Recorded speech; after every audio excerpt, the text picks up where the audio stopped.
네, 안녕하세요. 예스맨입니다. 여러분들의 구독과 좋아요로 이 채널이 유지되고 있습니다. 영상 속도는 1.5배를 추천드리는 바이고요. 이번에도 어떤 소식이 나왔는지 같이 한번 내용을 보도록 하겠습니다.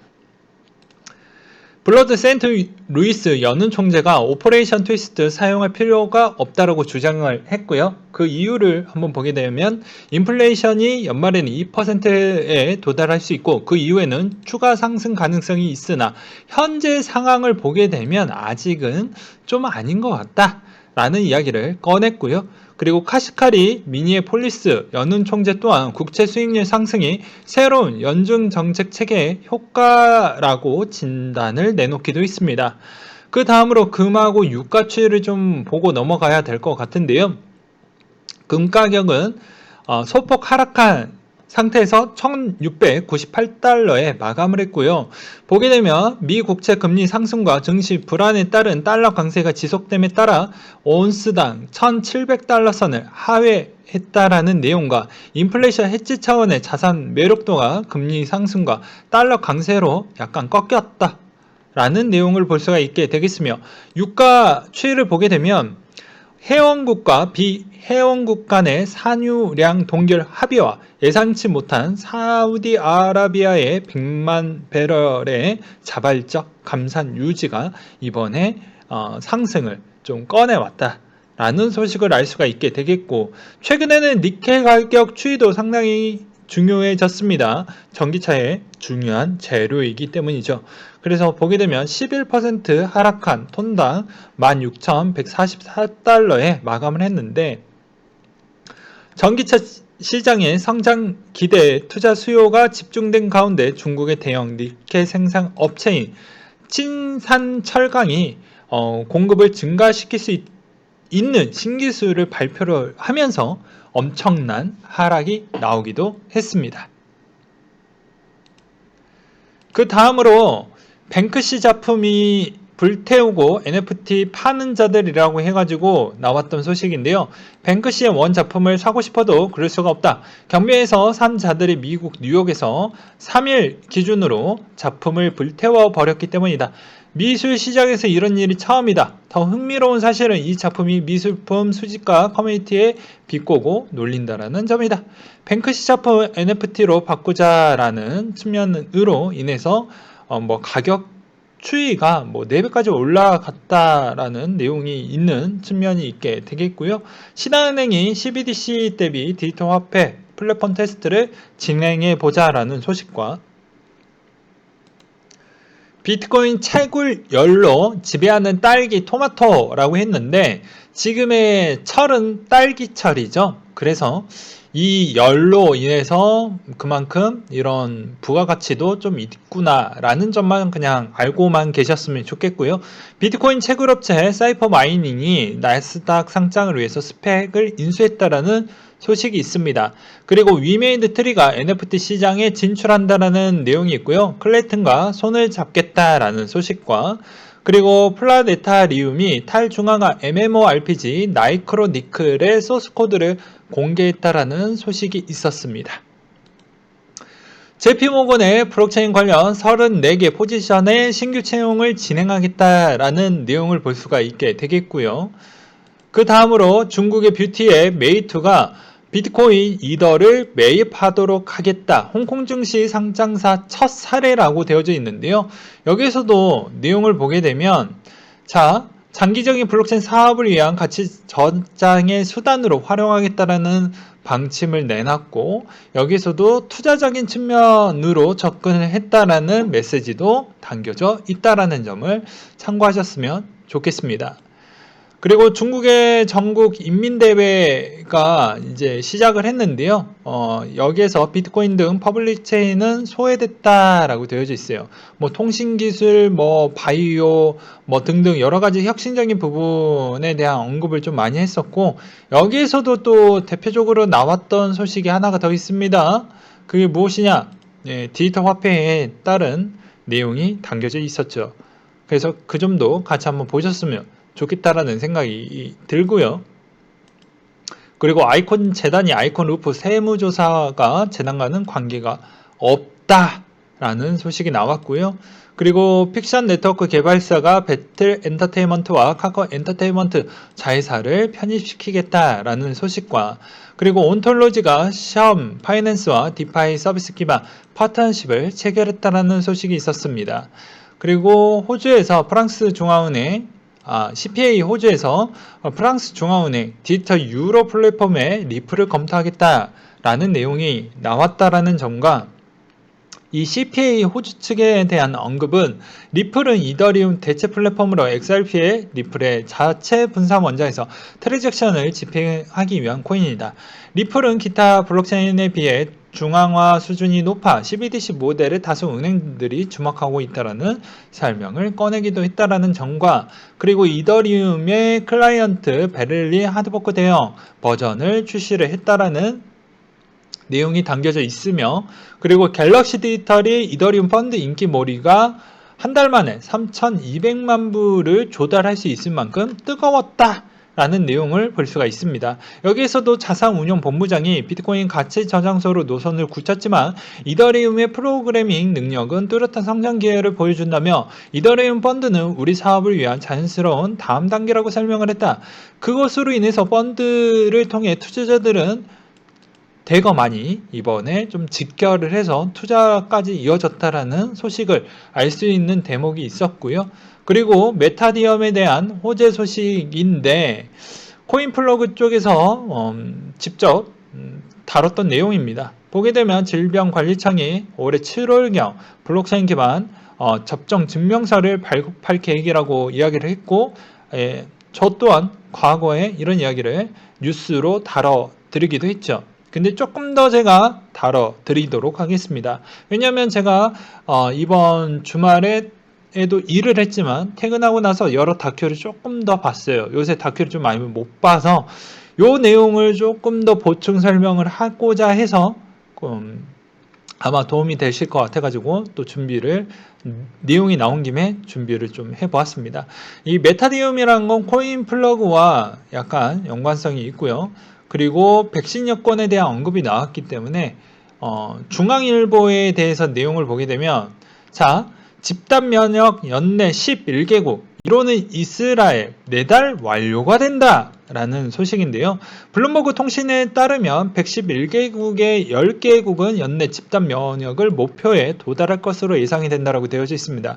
그 안에 미국과 영국이 가을 정도에 75% 이외 접종까지 해서 완료가 될 것 같다라고 이야기를 했고 나머지 쪽도 대략적으로 그렇게 될 거라고 하는데 보게 되면 우선 순위가 이스라엘, 세이셸, 몰디브, 칠레, 미국, 영국, 세르비아, 아랍, 몰타, 러시아, 스페인 대부분 중간 사이즈가 거의 유럽권이고요. 한국은 여기에서 놀고 있습니다. 물론 중국은 인구가 많기 때문에 인도나 이런 쪽은 좀 배제하면서 그런 측면은 좀 고려하시면서 보실 필요성은 있어요. 제가 드리고 싶은 건 무엇이냐면 최근에 제가 다큐를 하나 본 게 있다라고 이야기를 했잖아요. 아마 그 다큐는 거의 못 보신 분들이 많이 있을 것 같아서 설명을 드리도록 하겠습니다. 일단 이게 여기에서 이제 백신 요건에 대한 언급이 나왔었잖아요. 이 백신 요건이 어떤 형태로 이제 나중에 되냐면 해외 여행을 준비하려고 하신 분들이 지금 격리 때문에 못하고 있잖아요. 그쵸? 격리라는 것 때문에. 그럼 이 격리를 어떤 걸로 대체를 할 거냐면 이것에 따른 민증 같은 형태 또는 인증서 같은 형태로 해가지고 이것만 보여주면 다 통과가 된다라는 것입니다. 조금 더 디테일하게 설명을 드린다라고 하면 2회 접종에 대한 한해서 일단 기준이 그렇게 잡혀져 있고요. 그 해당 국가는 이것에 따른 인증서를 만드는 체계와 가이드가 있어야 될 것 같고, 그리고 두 번째로는 이제 이 국가에 대한 제휴 부분에서 자체적으로 등록을 해야 됩니다. 그리고 그 연합 체계에 있는 그런 국가들 자체에서도 받아 주어야지만 그거를 같이 사용을 할 수 있고 인증이 될 수 있다라는 점이 가장 주된 포인트라고 볼 수가 있겠고요. 이 소식을 또 들으시면서 주식적 관점으로 항공주를 사야 되겠다, 여행주를 사야 되겠다, 그건 각자 판단에 맡기겠습니다.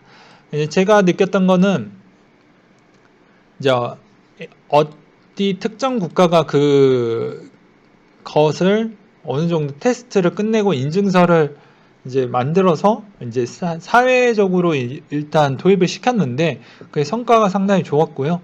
그리고 이게 2회 접종까지 빨리 갔던 또 배경 중에 하나는 여러 가지 인센티브를 또 적용을 했고 자유에 대한 권리에 대한 인센티브도 같이 주었기 때문에 그만큼 빨리 선택을 했다라고 합니다. 그것 중에 하나가 여러분들 지금 마스크 쓰고 싶지 않잖아요. 그럼 2회 접종이 끝나면 마스크에 대한 자유 권리를 주었고요. 그리고 여러 특정 예를 들어서 스포츠 행사나 직접 본인이 일반 특정 체험 같은 걸 하기 위해서는 이런 인증 제도가 있으면 자기가 마음대로 이용할 수 있었던 그런 자유적인 혜택을 주었던 게 가장 크게 접종에 대한 거부감 없이 더욱더 더 빠르게 전파하고 접종률도 높였다라는 내용이 나왔더라고요. 그게 좀 많이 혁신적이었습니다. 제가 느끼기로는요. 아무래도 한국 또한 그렇게 될 것 같고요. 아마 내년 정도가 되면은 아마 제휴국가에 들어가지 않을까 싶습니다. 그리고 한편으로는 출장자 입장으로 보았을 때는 별로 안 좋은 부분이 꽤 있어요. 해외 출장자 기준으로는 격리를 안 하려고 하니까 회사 측 입장에서는 직원들 대상으로 갑질을 좀 할 수가 있겠죠. 야, 이때까지 부대 경비와 필요 경비 부분이 좀 많이 들어갔는데 제휴대 국가에 해당되고 그 라이센스를 한국이 만약에 취득을 했다라고 하면 그때부터는 웬만하면 회사 측 입장에서도 경비를 아끼기 위해서 주사 맞고 가. 그리고 그렇게 하겠죠. 그 대신 여기에 또 다른 논란과 문제점은 주사를 맞았는데 이상 징후가 나와서 장애가 생기든지 아니면 사망에 이르게 되면 그건 본인 손해겠죠.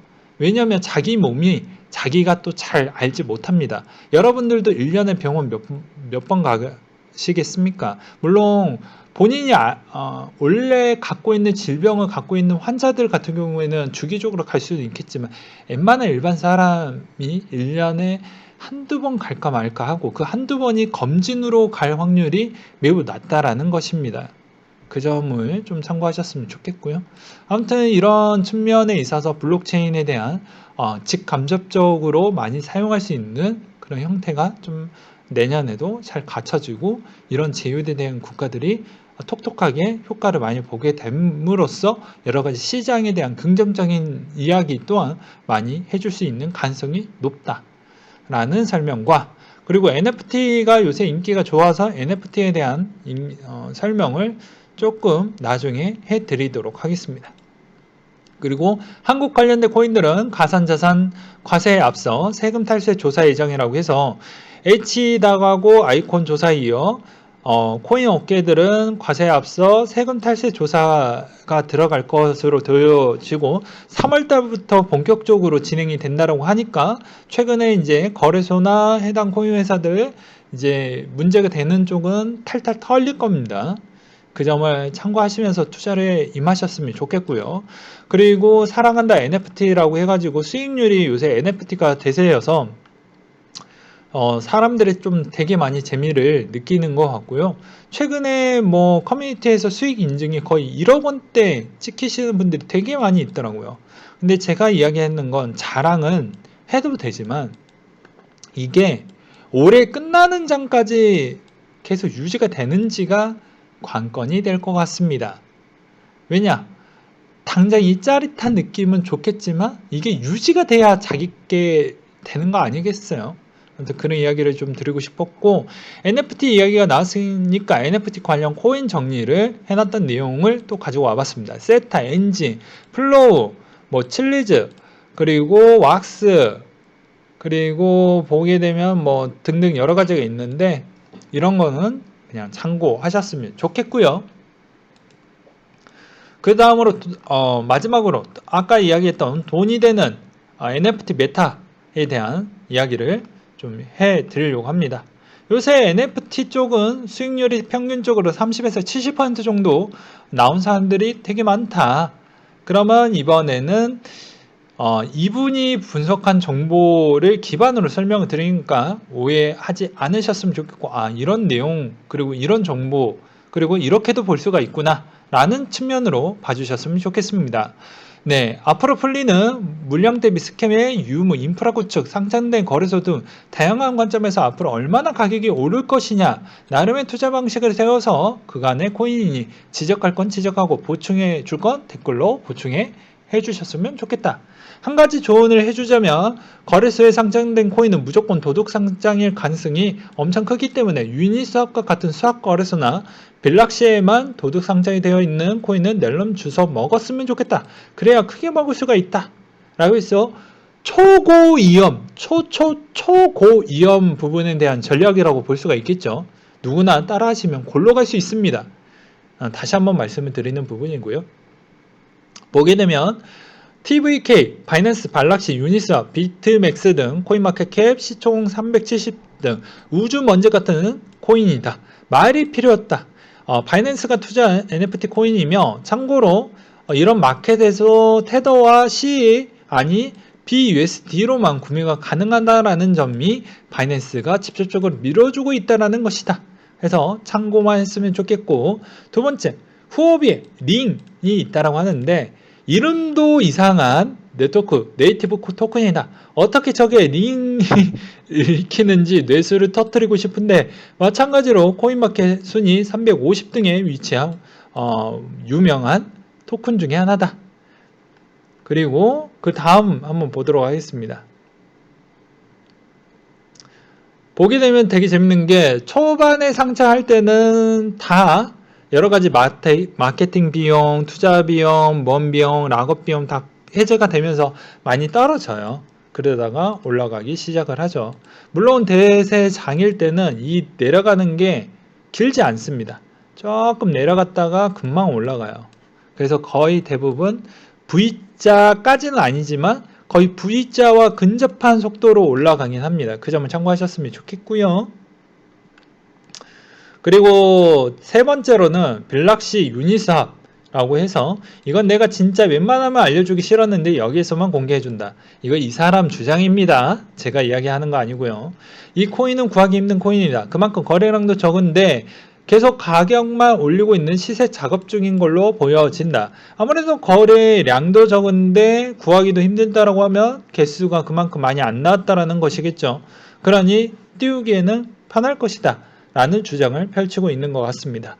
게임스합이라고 대충 블록체인 아이템 매니아라고 보면 되고, 600등 밖에 있는 토큰이라고 부르기도 민망한 데이터 쪼가리일 뿐이다. 그 대신 이거 한번 제대로 걸리면 100배, 200배까지 갈 수 있는데, 이것도 여러분들 제가 독려하는 게 아닙니다. 그냥 참고하라는 것이죠. 요새 어떤 트렌드가 대세이구나. 그리고 이렇게 투자하시는 분들도 있구나. 빌락시 유니스왑 네 번째 코인인데요. 보게 되면 NFT 디파이 게임과 결합을 해서 게이머가 기술 수준에 관계없이 게임 플레이 수익으로 창출할 수 있도록 혁신적인 플랫폼을 내놨다고 하는데 요 내용이 되게 웃깁니다. 요거는 해놓고 이런 거를 분석을 내놓네요. 그래도 저평가 NFT이다. 보면 대가리에 망치 쳐맞고 뇌수 질질 쳐 흘리는 소리 하고 있다 라는 이야기가 있고요. 그리고 다섯 번째, CWS 우주먼지 바이낸스 투자 코인 시스케이프가 되시겠다. 바이낸스가 투자했다라고 해서 뭐 그 이상 뭐 언급한 거 없네요. 그래서 여기서 내가 바라보는 NFT 메타로 돈 버는 코인을 정하는 기준은 이렇다. 대형 거래소 상장 유무 제일 크고, 바이낸스 상장이 되어져 있지만 다른 거래소에서는 없는 코인들이, 예를 들어 TVK 같은 경우에는 바이낸스에서 적극 지원해 준다고 한다 치자. 그러면 국내 업빗이나 빗썸의 상장 가능성도 있기 때문에 한 번씩 튈 수 있는 가능성이 있다. 칠리즈가 한국 코인인 건 잘 알지. 홍홍진호 코인이기도 한데 반응 가서 선물 시장에서도 상장될 정도로 지금 엄청 컸다. 그렇기 때문에 이런 측면으로 좀 생각을 해볼 수가 있겠다. 그리고 투자체 클래스를 좀 보자. 돈이 썩어나는 인베스트먼트라고 해도 아무리 가치 없는 코인에 투자를 하지 않는다. 거의 대부분 NFT, 메타는 뒷배가 있다라고 해도 과장이 아니다. 그렇기 때문에 적절히 찾아가지고 해보면 괜찮을 것이다.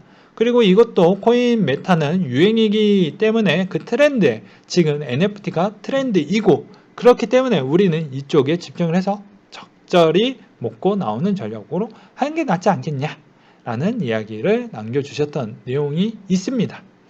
그리고 마지막으로 글로벌 자산 운용사들 암호화폐 고객 투자 수요 빗발쳐서 ETF 승인해달라라는 요청이 꽤 많이 늘어나고 있다고 합니다. 그래서 여기서도 리피니티브 글로벌 리서치 책임자가 미국 증권거래위원회 아직 암호화폐나 주식이나 채권과 같은 등급의 보형 수준으로 인정하고 있지 않다며 법인기금의 암호화폐에 직접 소유할 수 있는 여부를 판단하는 게 아니니 법인기금의 비트코인을 소유할 수 있는지는 공개할 필요가 없다라고 말을 했다. 어깨에 따르면 월가의 투자자들과 고객들은 암호화폐 안전자산으로 받아들일 수가 있고 일례로 BNY 멜론은행은 2021년도 2월달에 암호화폐 스탁 서비스를 발표했으며 골드만삭스도 3월 중에 거래 데스크를 다시 열어서 고객 요구에 부응할 계획을 갖고 있다라고 했습니다. 이런 소식이 있었고요. 그리고 홍콩 쪽에 대한 이야기를 좀 하고 넘어가려고 하는데요. 그건 왜 그러냐? 최근에 홍콩 쪽에 대한 분위기가 어떠하냐면 아까 다뤘던 요 내용이 있죠. 예, 요 내용 때문에 한번 갖고 와봤습니다.